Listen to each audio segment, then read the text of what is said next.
Alright, so we're at the Photoshop portion of this tutorial, and in this stage we're going to reverse engineer this painting. Instead of going through the entire thing that could take hours and hours, I'm going to give you guys the essential kind of techniques that were used to put this together. And it's pretty much once you know those few different techniques, you can apply it to the entire thing and get a very similar look. But it's more about dissecting this painting into different parts and creating a mood through lighting based on a reference, and then a few techniques to create that photoreal kind of look using texturing and our atmosphere passes here. So let's jump into it. And you can see the layers here. This is the final. We're going to jump to this section of the painting and then go through how we can use the techniques to get it to this level. So first thing we're going to do is take a look at our reference.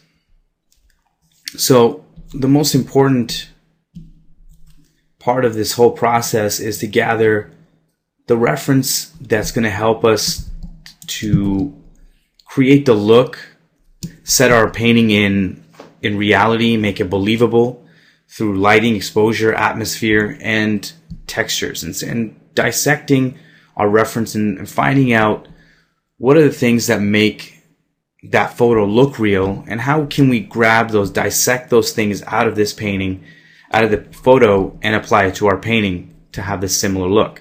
So we can grab reference for all kinds of things. You know, we can grab this for the type of mountains that we're looking for, the type of vegetation and rock, the values that are in here in this lighting. This is also a very similar backlit sunset scene, different exposure. That's another thing that we can take a look at. But, you know, for the most part, what is the color of that atmosphere? Is this the kind of look that we're going for? And, you know, picking apart what we want from here, you know, paying attention to, look at the local colors that are in this photograph, even at this time of day. Here's a different look, and this is similar to the one we're going towards. We want that backlit sunset. We're going to go for a little bit more of an epic sunset scene to give a little bit more of that fantasy feel, adventurous Indiana Jones look. But this is a good reference for the type of rock as well. Rock and vegetation, how are they cut up? Take a look at the edges and how natural they feel. This is something that our Geo may be missing, because when you render something out of 3D, most likely you're not going to get the most natural edges like you would in the real world. So this is something that we probably want to replicate and apply to our Geo. Take a look at the separation of the atmosphere, how readable the forms are against each other, even though the atmosphere is quite heavy in this. Take a look at the contrast going back from the foreground black levels and the contrast in that detail, and going back into the background, and the contrast between the lights and darks decreases, but the line and the edge, the silhouette, is readable still in this heavy atmospheric condition. So things that we want to apply also, the readability and the contrast delineation between these forms. Taking a look at a different type of look, maybe introduce some God rays. You know, what does the vegetation look like when it's getting hit by direct sunlight? What does that rock look like in the shadow? Different colors, different lighting condition. Totally different look. This may not be for lighting. This may be for the type of rock that we want in here, or the fact that there's clouds and mist in and around these mountains. And what does the texture and the noise level of that atmosphere layer or cloud layer look like? Is it soft? Do we have details in the edges? How is it broken up? What is the value if it's our lighting condition? This isn't our lighting, so we're not too worried about value. We're just looking at the look of it. And how does it separate out forms? Can we use it to separate out forms? Absolutely. You know, playing against that dark, against the light, helps us separate that form out from what's in the background. Take a look at the beautiful edges here too. This is something we definitely want to replicate as well. The nice vegetation that breaks up those hard rock shapes and creates a more natural edge flowing through. That's definitely something we like. This is also beautiful, having a nice silhouette of these kind of trees kind of poking out. This is something we're definitely going to want to put in our paintings. So every reference can serve as a little bit of an idea that you can take and apply to your own painting. So, you know, out of what we just gathered in this tiny little page now, and we'll gather tons and tons of reference before we start on any shot, and we'll take what we want from each of these that we think will help out our shot, and we'll put it in our own painting to make it a little bit more believable and based in reality. So taking a look at some other reference here, again, more of the same rock texture. Maybe this is what the kind of geological location will be, what the rock formations look like, vegetation, how it sits on that. And we'll use this also, the same kind of reference for rock, especially for the terrain generation and the shading and texturing inside of Max as well. So maybe, you know, the type of atmosphere that's in there, the layering that's happening, and the kind of edges that we get. And you can see, you know, picking apart the entire painting and taking little bits and pieces from each one of these to get the final look that we're after. So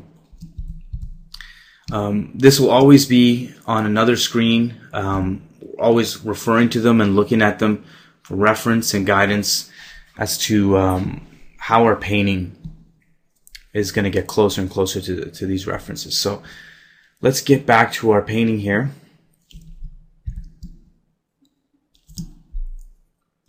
And so we start off with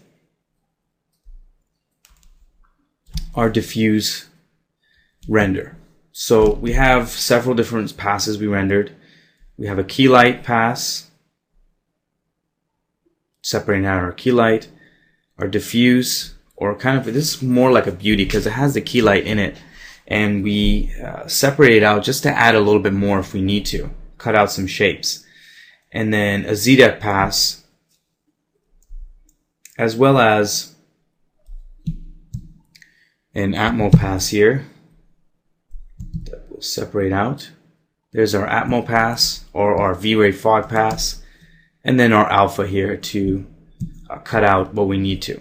So using these passes, how do we start our painting? So the first thing we'll do is I like to set up a sky. So we'll start with the sky usually for every shot that we take on. This is going to set the mood, kind of ground your entire painting, and we'll key off of the sky to get everything else in place and looking right. So that's just really a combination of photos. If we go down to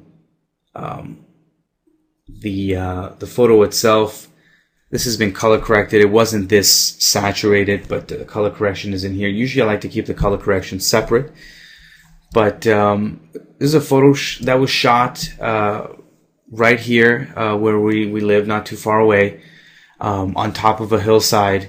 And we'll go there every so often and shoot skies. And it's great because you get full 360 panels. We hike up this little hill and grab these shots. And it's great when you shoot your own photos because they're high res, and two, they'll be you'll have a wide variety of shots that you can use, whether it's overcast, sunny day, this type of lighting condition, which is backlit sunset. So you can really go out and shoot for your particular painting that you're doing. So on top of this, we start doing little minor corrections, you know, keeping our adjustment layers separated. And you'll see, you know, adjusting the contrast. See, super contrasty. We're just going to lift up the blacks here and lift up everything to get the proper exposure. And this is where we put in our sun.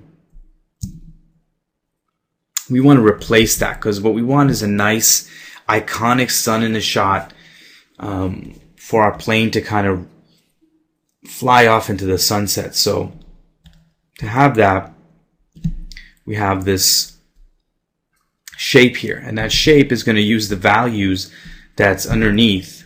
You can see the alpha that's been cut out here. And just use the value and the brightness of what's underneath it to drive the look. Now we can fill it also with a color. Same alpha. And then duplicate it and blur it a little bit so that our edges are a little softer and we get that nice glow of the sun. This is where a little bit of the customization starts to come in, you know, grabbing little sections of photos and bringing it in, color correcting them, adjusting the color here to get it to look right with this. All we want is a layer of cloud here, kind of, to cut that sun and to break it up. Again, if you look at some really classic sunsets, you'll see some clouds, you know, in front of it, breaking it up, and you get this nice rim light. And that may be something that you find in your reference when you're searching for sunsets. You know, this could be one option, and we've opted to go in another direction. But all of this is based on what we've seen already. So, and that's just, you know, painting it in with a soft brush, getting rid of maybe some excess stuff there and keeping just that nice rim light on it. You can see all the adjustment layers are kept on a separate layer so that we can go back, and if we need to, we can adjust this accordingly. And it's all there. We never bake in our color corrections. Some color adjustments here, again based on reference, looking at what we need and fixing it accordingly. A final curve to kind of dark down everything else around it, and that's how simple this guy can be. And we're lucky that we shot this photo for, you know, this painting, and we got what we needed out of it. And all we needed to do was add a sun and a little bit of break up there, and we're good to go. So you can see, you know, with our plate now on top of it, we're good to go. We don't have to worry about the underneath city that was there. It's all good. And so when we turn on a diffuse, one thing you notice is that it's not a perfect render by any means. And we found a lot of the times when we try to use packages like View or World Machine or any terrain generation, it's tough to get it to look photoreal. There's always going to be some painting involved. We have never, in our experiences, had a render that was put in a shot and, you know, don't touch it. In fact, we don't even try to use it like that because it's never going to make the cut. And you can tell when people do that, it just looks really CG and fake. And, you know, this is CG and fake. There is nothing believable about this. There's nothing photoreal about this. But what we did get, and what's powerful about using this workflow, is that you're getting the composition that you want. So you develop the composition that you want, all in 3D. You're not a slave to, let's say, certain photos. You can create, and you're not too worried about integrating all those photos together, whether it's, you know, 10, 20, or 30 photos that you got to pick apart to make this composition and balance every single one. It's pretty tough to do. In this case, we build a terrain to exactly what we want, and we're going to get some passes for free. We're going to get the lighting looking really realistic, and that's lighting and values and atmosphere is going to drive about 85% of your look. I would say maybe 90% of your look. The rest of the 10% can be for the textures that you put in to make it look photoreal, and the little bit of details you add on. But for the most part, it's going to be based solely on lighting, values, and atmosphere. So, and that stuff we're going to get all for free through our 3D. Our passes like the V-Ray Fog, Z-Depth to control value, color even for color corrections, and atmosphere, and our key light pass to intensify cutout shapes and things like that. That's going to be very tough, especially when you're looking for reference that has to match your exact lighting situation. And sometimes you could be searching for days to find the right reference, low resolution, or you just don't find it at all. And trying to integrate them and color correct them and get the right lighting can be a pretty big headache and a pretty big challenge, and it can slow you down. Whereas this way, when we set up our scene, everything's going to be done for us, and we're ready to paint right away and knock it out. So you can see the edges here, not very natural. We have reference to take a look, especially here. We got the really spiky stuff. There's some stuff that are working in here, but others just need a lot of help to get it to look natural. And we'll jump into that. You see these sharp edges you get from CG. But it's given us a really solid base. It's done, 60% of our work already. And the rest of it's going to be, balancing the layers that we have to bring it up to that 85% to 90%, and then the 10% will be sweetening up with color corrects, edge work, and final little details. So let's jump into this and get going. Alright, so let's jump into this. You can see some of the texture that was added, and this is what's gonna help us get that photoreal look. We have a base here from what we did in Max, and that'll serve as a good color and textural detail and noise, but we're gonna have to bring in some photographic elements for this to look really believable. So what we do, again, from all your reference gathering, is find the references that you think are going to help you out here. Here we might be able to use some of these edges. This edge detail here to break up some of our edges. Let's take a look at some stuff we've already used. And here's a photo that we can use nicely. We don't have any harsh lighting in it, so we can potentially just bring it in and color correct it and it'll look good. We don't want to use reference that has some harsh lighting in it with cast shadows, because we have a backlit situation, so that's definitely not going to help us out. So to matte this guy out, we're going to go through our channels here and pick the highest contrast channel that will help us to separate out our background, and it happens to be blue. You see here the matte I've already made. I'll do another one here quickly for you guys so you see how that's done. Jump into curves. First thing we're going to do is grab our black point here and sample a black level that's dark on our mountain here, and in the lightest value we want to pick the sky being white, and then we'll go back in our black levels. Actually, we'll grab our little hand here, we'll pick another value that we want to knock down, and we're just going to knock it down till it goes dark, and then we'll pick another dark value, we'll pull it down, and we can do this also right here. And once we got a pretty solid little matte here, we can go in and use the dodge and burn tools here. So we're on the burn tool here. We're going to set it to burning the shadows and set it to about 15% with a brush. And I'm going to come in here and it's just going to burn the lighter values, just to give us a little bit of a cleaner matte here. And some of these brighter things, I could keep going over it until it dies out. But the best way is just to grab a brush here, fill it with black, and just come in. Because it's in the inside, we're not worried about it. We got the edges already nice and clean. So we can come in here and just clean this up quickly. And now we got our nice matte. We're going to invert that. And if you see, values in here, you can go back in the burn tool and burn it out right there. Make sure those edges are nice and clean. We'll right click, control click, the blue channel here. Go back to our RGB, we'll copy and paste. And now you got a nice little matte out of here.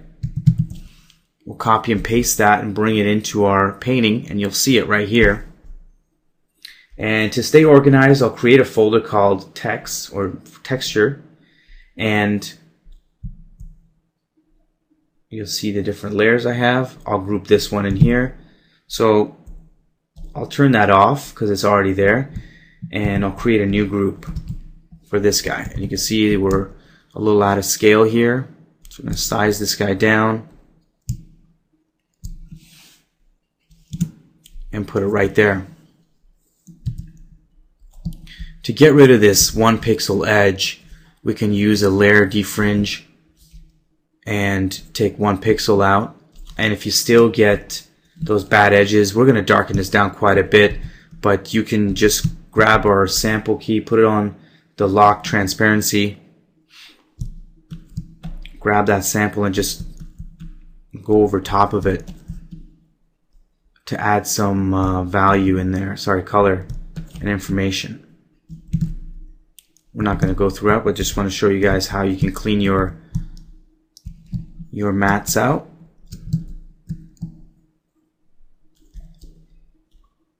Now to color correct, I always have my value here on grayscale, hue and saturation knocked down, and it's set on color mode so it doesn't affect my values, just color. And I'll lock that layer and I'll turn it once in a while to check my values. And this is a good way to value match, as I like to turn off the color. The color can be really distracting. So I'll throw on a curve and I'll clip it onto that. And I like to keep all my color corrects separated. And I'll start pulling down the lights until we start getting into the ballpark here. Maybe the mids are too dark there. And you'll see already the colors are starting to come pretty close to the plate there. So we'll do a color balance. And this color balance, again, I've set my value right.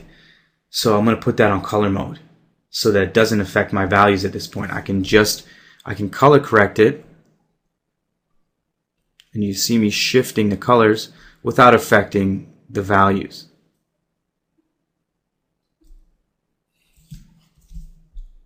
I can go back and adjust these at any time.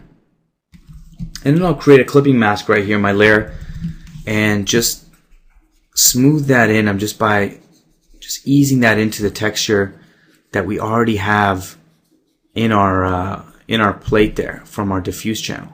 Sorry, diffuse render.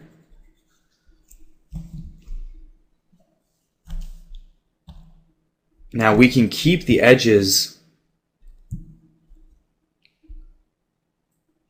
of the render, or we can turn it off and get a little bit more of a natural edge. Now that depends. We can keep this and go back and just add a few little things here and there. So why don't we do that first so we can show that technique. But here we go. If I find that it's a little too bright, I can knock it down even more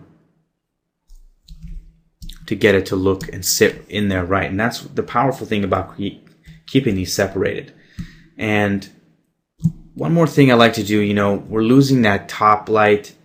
So I'm going to duplicate that layer, put it on screen mode, and then throw another curve on a clipping mask. And I'm going to try to curve this down to separate out just the lights in the reference there. I basically want to bring back some local color to the vegetation and maybe introduce some top light. Now we don't want that. I'm just seeing how much it goes.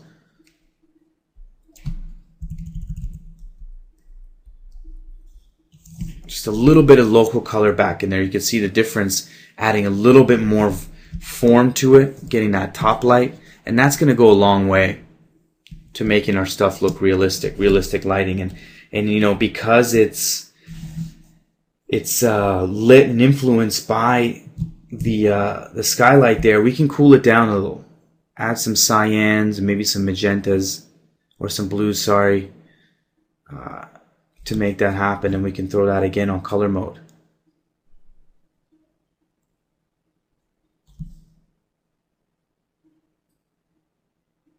Lift the blacks there so we get a little bit more form out of it.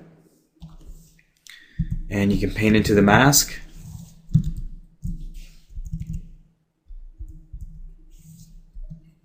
Exactly where you want it. And there you go. Now we have that. You can tell the difference now, the more realistic. And it blends, pretty close together. It's just a matter of, adding more of these things. And you can see the same thing added here. Exact same process. Close this guy. Here's the exact same process, another reference image. And this is great because it has that nice top light too that we're looking for. And exactly the same way, duplicating our channels, looking. The blue channel is the highest contrast.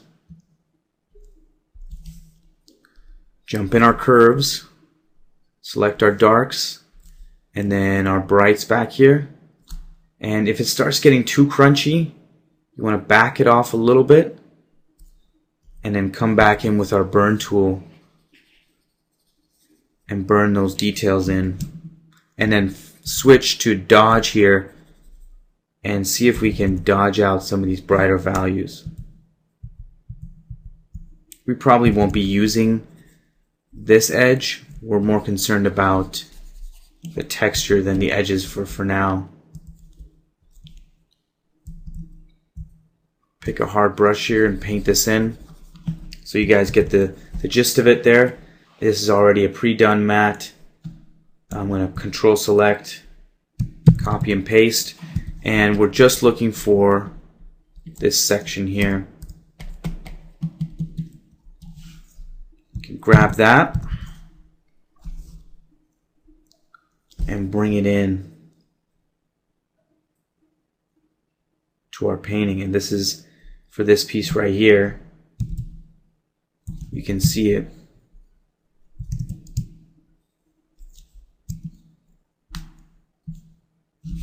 Same piece, color corrected the exact same way. So here's the curve right here for it, and if I duplicate it and clip it, you'll see the color balance here, adding a little bit of red and a little bit of yellow is feeling a little too cool for this lighting, and it's on color mode, and you can see it's an exact match here because it's the same reference.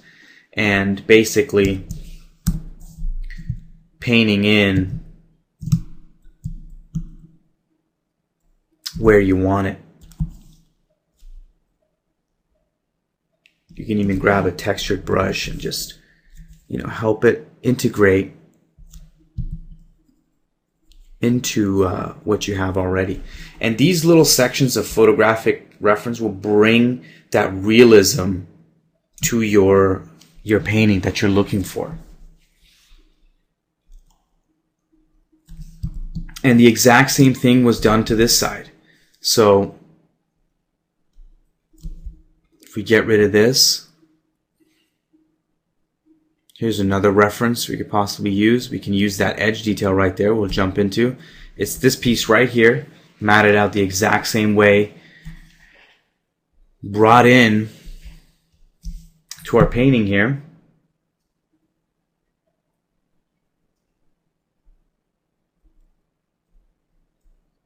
Color corrected with a curve again, and a color balance to adjust the color, and it sits right in there. And then for that top light again, some form, we added a little bit here. It's screened and brought down in opacity to get that form in there. Maybe this is a little too bright in here, so we can erase it out. You can see the difference there.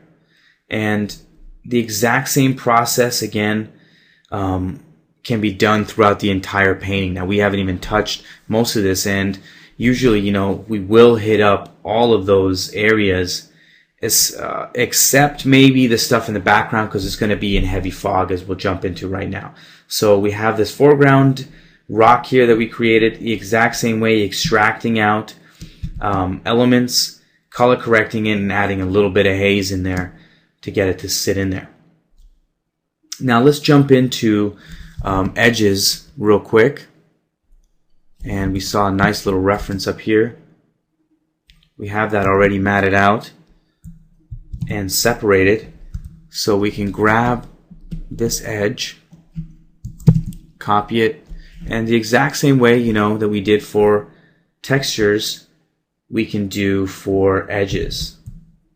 And we can name this edges and have our stuff in there. So let's jump on this side here.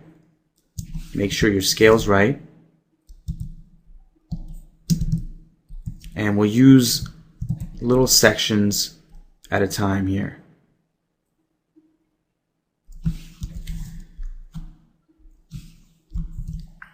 We'll erase that out, and then with a textured brush I'll come in and reveal where I want this thing to be, right at the top. That's fine right there, just something like that. And then we can go in and color correct. Turn on my values, and I'm going to pull the mids right down. And you can see it just sink right into and fit right in value-wise into the plate. Now the color might sometimes be a little whack. This time it looks right. So, but one thing is that we need to add a little bit of color adjustment to this. Put that on color mode, and it just needs a little bit of cyan and yellow, since we have all this stuff in here. And if we notice that it needs some top light, we can do the same thing. We can duplicate it, screen it on, and this time I'm going to do this quickly. I don't think we need to separate this out too much.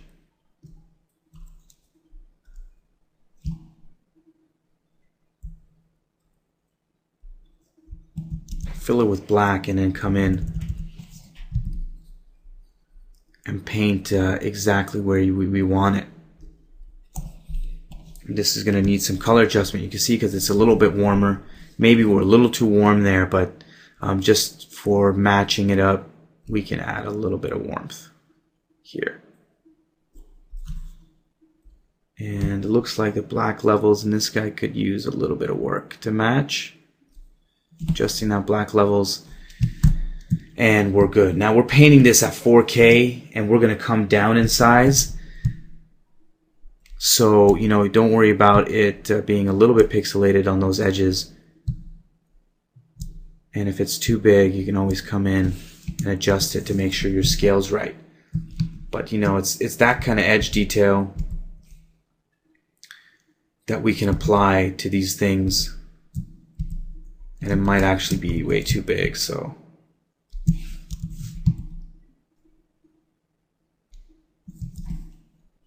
a little bit of adjustment here and there.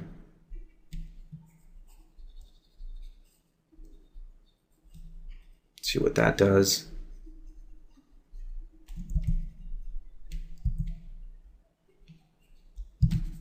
That's off.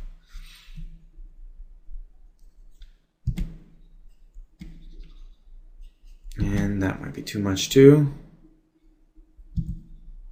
So we can just bring it down slightly like that. Adding some interest right there. Let's get rid of this guy. We could use some of these natural edges in here. And this has got good scale too, so this is perfect. But you know, you get the drift. It's just a matter of going in and just putting these in now. Oops.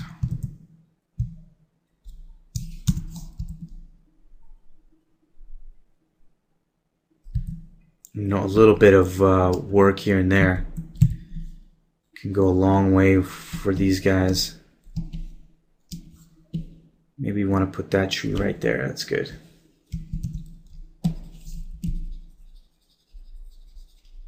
Have that guy sit in there like that.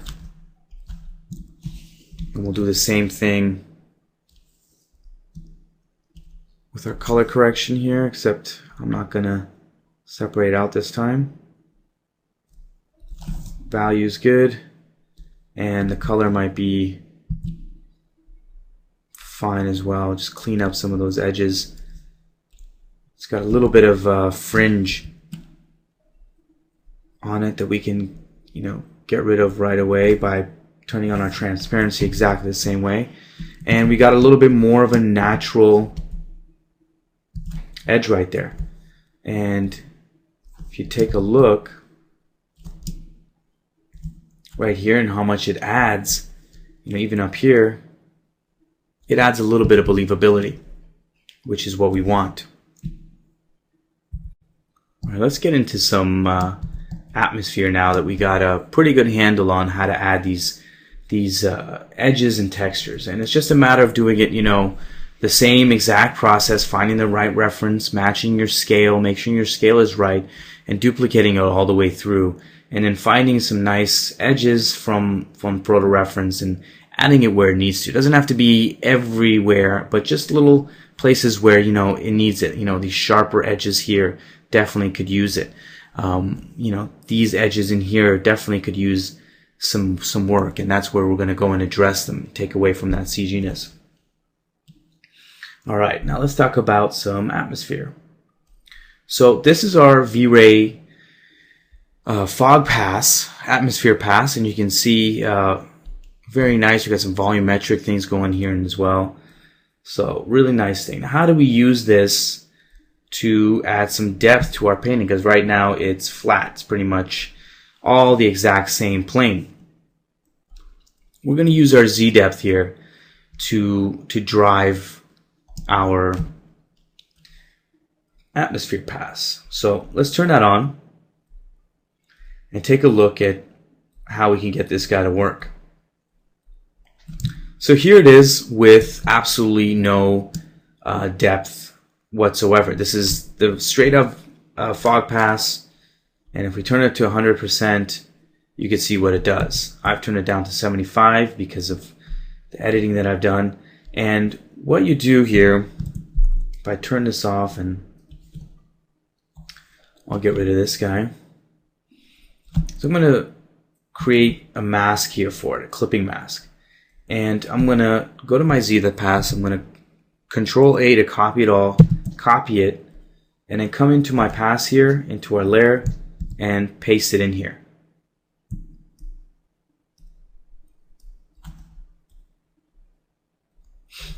Turn that off. So now we have a nice gradation in our Z depth. You saw before it was completely covered. Now it's using the values in the Z depth. So white being up here, 100% to black being 0, and every value in between that causes this separation. So to adjust this, we can alt-click on our clipping mask here, go into our curves, and correct the clipping mask that our Z depth was plugged into. And we're just going to grab the hand here and say I want more fog in the background and less in the foreground. So I'm going to grab this value, just like how we're using it to mat out our edges. I'm going to lift that up and say I don't want it to affect these guys at all. So I'm going to grade that down. You see it turning a little higher contrast here, pulling these down and lifting these values up. Get rid of that point. And if you click OK, you can see the effect that it had. If I Control Z to preview what we had before, you'll see that it's come up quite a bit up to this guy, but not touching the foreground. You'll see a little bit affecting here, but it's not touching the foreground. This is how we're going to control our fog. And you can go in here and adjust this to your heart's content to get exactly the look that you want. If I want this whole area to be filled and nothing to touch the foreground, there you go. Oops, moved it. There you have it, the separation. And maybe I want to create more separation between this mountain and the one behind it, or layer deeper the background one. So let's create a different one. We can do this now by another way to do it is to actually create a new layer and have it duplicated our z-depth back into this new pass, and then color correct it again so that there's nothing touching the foreground, but we see a little bit more separation here. And what I did was I just grabbed a brush. If I just duplicate that mask in there, I'll grab a soft brush. I'll grab a value from the sky for now and correct it in a bit. So I'll throw this down, and you can see it's going to affect everything back there. And I can just, with a soft brush here and subtle pen pressure, I can go heavy in the back so it hits it all, or I can just go, lightly so we get that nice separation. I can even go with my eraser and say, okay, I don't want it to go that high. I just want it to be low. So we got this low-lying mist. I can erase out of it. And then I can come and color correct it as well. So if that's too bright, I can grab my hue and saturation. I can lower the value, saturate it, do a color shift if I need to, and play with it that way. So now we have a little bit more separation where this was an overall fog. Now we're separating out different sections of the painting itself. And now maybe I want some of that fog to bleed over into this foreground mountain there. So we can, I'll create a new layer.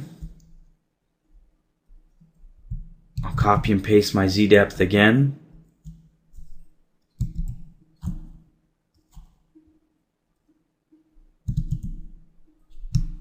And now I'm going to correct it. Go to my curves and correct it so that I can get a little bit of that edge. We don't want too much, so I'm going to bring that down a little bit more. I don't want it to affect anything in the foreground, just a tiny bit here. We can do that and see what kind of results we get. Throwing down that color, we see it's hitting that edge a little bit, which is great. Maybe it's hitting it too much. We can come back and adjust it. Bring this down lower.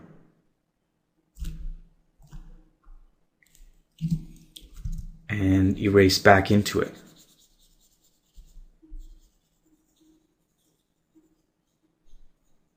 We don't want it to wrap too much, or else it'll start looking really fake. And there you go. We have a little bit of separation. And you know what? I don't want it to go that far back because I was happy with what was going on back there. I can kill it back there and just have it on this foreground. Again, this is all editable. Turn up the saturation, change the hue, the value, darken and lighten, and there you go. There's our sun glow that was created, using screens and colors. Just put that on to get a little bit more of a seamless transition back there. But all these things are editable. You can always go back and forth and adjust it until you're happy and it matches the reference that you want. I'm just quickly taking you through these processes so you know kind of the process that it takes to create the separation and apply your atmosphere. I'm going to leave it up to you guys to apply this to your paintings and finesse it until you're happy. Because it could take, an hour or so just to get it to look right. It's not a plug and play kind of deal. where you're done with the first shot. So that's how you adjust the Atmo. And I do have, like, if this wasn't here, we'd have the black from the from our fog pass here. So I grab the alpha, and at the top group I'll throw it in the clipping mask so it cuts that whole thing out. Alright, so now that we covered the Atmo, we can throw on our key light here and start adjusting our key light if we need to. So say, you know, these areas aren't getting lit too much and we want to create a little bit of contrast here, light against dark. So I'm going to go in here and paint that back in from our pass to create a little bit of interest. Maybe I don't want it there. I don't want it there either, so we got some nice little interest there. We'll see where else we can bring it in.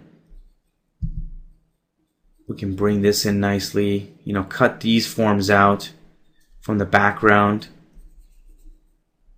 Add some details to this guy, some form, and it can go right on top of our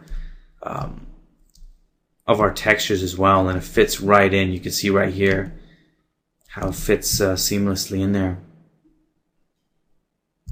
This is great back here to actually add some form. You know, we don't want our stuff to look too flat, so we want a nice lit face back there to give us some form. And maybe another layer of separation here is to catch a little bit of that rim light on some of these mountains and help that separation. Where else can we see it?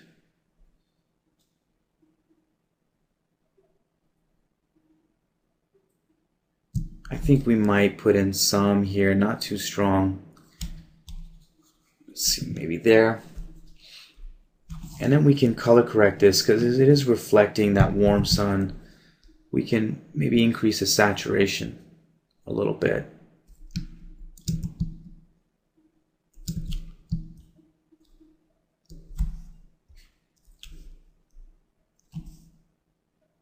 And we have our, so that's how you adjust your key light. And how you see how I'm using that key light to cut out shapes, to add form.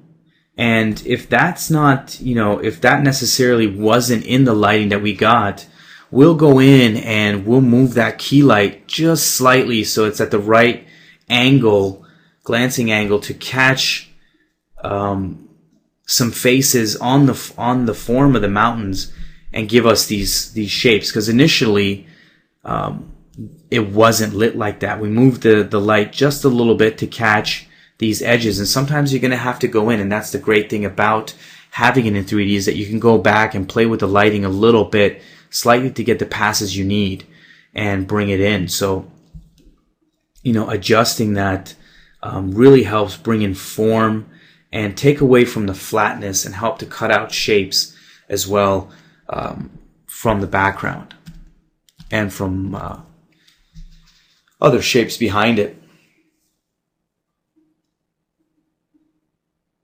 I'm going to flip our canvas here, keep a fresh eye, and you know, we've covered most of the techniques that it really took to get this thing going. Again, it's just a matter of adding the edge details all around, making sure your color correction is right, and you probably want this Atmo key light, foreground rock that we added. And just, yeah, it's just a matter of adding these edges, adding the textures, and getting that detail up to the level that you want. And at the end, usually at the top of my layer stack, you know, if you want some color corrects, I'll add a little color correct folder back up here and correct, you know, maybe the contrast in there. And then one, it was feeling a little too warm, so I cooled it down with a color balance set on color so it doesn't affect my my values again. And really, it's just a lot of that going back and forth, adding atmosphere, you know, paying attention to how we can separate forms. Like if I took a look at this right now and I was kind of grading this, I'm going to say, you know, I can't see this rock that clearly. Maybe we need to have, you know, from our reference, we saw some atmosphere behind stuff that cut shapes out. So maybe I'll put that in. We're going to need some more top light on some of these to cut out the forms a little bit better and create some form through top light in there. Maybe we can go heavier on the bottom haze there to knock down some of these edges. I have these kind of fade out, you know, subtle contrast, and then come up to catch a little bit more of that sharper edge. Maybe in here we're going to need some more detail, textural detail in here to create a little bit more of a photoreal look. We can add a little bit more texture in here. It's very subtle, very low contrast to get this thing looking right. These edges again need some work to take it away from the CG feeling. Maybe some atmosphere between this guy and this guy back here. So maybe we can add another cloud or something, mist in here to create some separation. You can see the values are getting really close. So, you know, maybe a low-lying cloud there can help us out, or bring back some of the contrast in this texture to help it. Maybe there's a little bit of a jump between these two. So, you know, the contrast has gone up, and we'll start evaluating this as we go forward and really making decisions, but using the exact same techniques. You know, in this case, between the contrast, maybe it's going back into that into this mask and adjusting that ZDEF pass so that it doesn't affect this mountain as much as it is right now, and that way we bring back more contrast. You know, maybe it's separating this guy out from that guy using the ZDEF pass. So, you know, same techniques used over and over for different reasons. You know, this has got some nice separation, but we're starting to lose it down here. So maybe we can knock, you know, this area down and bring this guy forward by adding a little bit more of that low-lying mist carrying over that theme. Right down here we have a lot of kind of mess here that maybe we need some vegetation, textural down here. Maybe we can add some nice treatments up in this region to catch some of the nice silhouettes and create more of a believable setting over here. This is looking really nice. I'm really happy with what's happening here. Maybe we can play with a little bit of these edges here to get it to look right. And yeah, so it's a lot of back and forth, you know, getting this to merge into this a little bit better. Maybe we need to add another layer of atmosphere between these guys to soften that edge a little bit. It feels a little hard and a little cut out. So you know, it's a lot of that, you know, back and forth, but using the exact same techniques that we covered in here. So no real magic to it. It's about looking at reference photos and trying to get it as close, you know, picking apart where we need it to make it look real, whether it's edge detail, textural, atmospherics, mist and haze, lighting, exposure, values, colors. All these things will help us get to that believable state. But I hope you guys have picked up on a few techniques and got to see the workflow that we use for these. It's exactly the same process, just a little bit more time used to finesse it and really clean it up. But hope you enjoyed it, and we'll see you on the next one.